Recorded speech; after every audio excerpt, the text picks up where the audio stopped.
Here we have a yucca plant. I believe this to be Yucca filamentosa because it does not have, I don't believe it has furry stalks of flowers when it blooms. So we're going to keep an eye on it through summer when the stalk does emerge to make sure whether it's Yucca flaccida or Yucca filamentosa. That is the difference, whether it has a furry or a smooth stem on its flower shoot, to tell the difference between the two, because I'm not sure which one it is. But regardless of which one it is a yucca plant, and yucca plants are notoriously high in saponins. Now, I've seen videos of people grabbing yucca leaves, ripping them apart, rubbing them together vigorously underwater, and creating suds. So I tried myself with this variety, and it did not work. I was not able to make any suds, but it did feel slippery, and it did feel like I got my hands clean. So I said, okay, this definitely has saponins, because yucca is known to have high saponins, so I can make soap out of this. So what I did instead was I chopped up the leaves that I had picked, put them in a jar, and I left it overnight.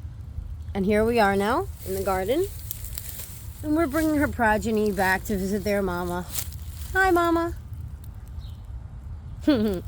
Anyway, I want to show you guys the soapy water I made.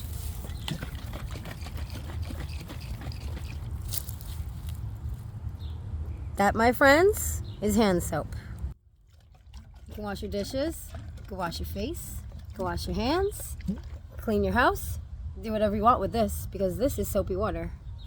It bubbles because of the saponins. Saponins are what helps the soap saponify, bubble.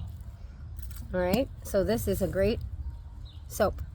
If you're in a pinch and you have no wood ash, you have no lye crystals, you have nothing you can use for soap, you don't have soap nut plants, you don't have any kind of plant that makes soap, you don't have English ivy leaves. Well, if you have none of that, but you do have English ivy leaves, or you have yucca growing, if you have English ivy or yucca growing, or any other saponin rich plant, let's try this with marshmallow leaf next. I'm going to do marshmallow leaf tonight. We're going to see if we can make soap from marshmallow leaf, because that would be a very mucilaginous and saponin rich hand soap. I'm not sure if it has enough saponins to make a soap. I know it's very mucilaginous, but I don't know for sure how high the saponin content is, so we're going to experiment with that tonight.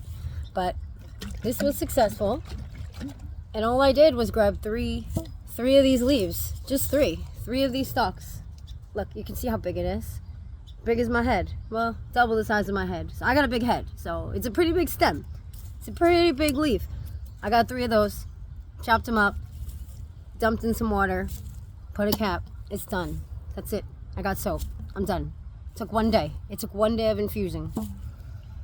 You could heat it on the stove for an instant soap if you're not waiting a day. If you need soap right this second, grab those leaves, chop them up, put them in a pot, turn the water on, and watch that, I almost said a bad word, watch that baby bubble up.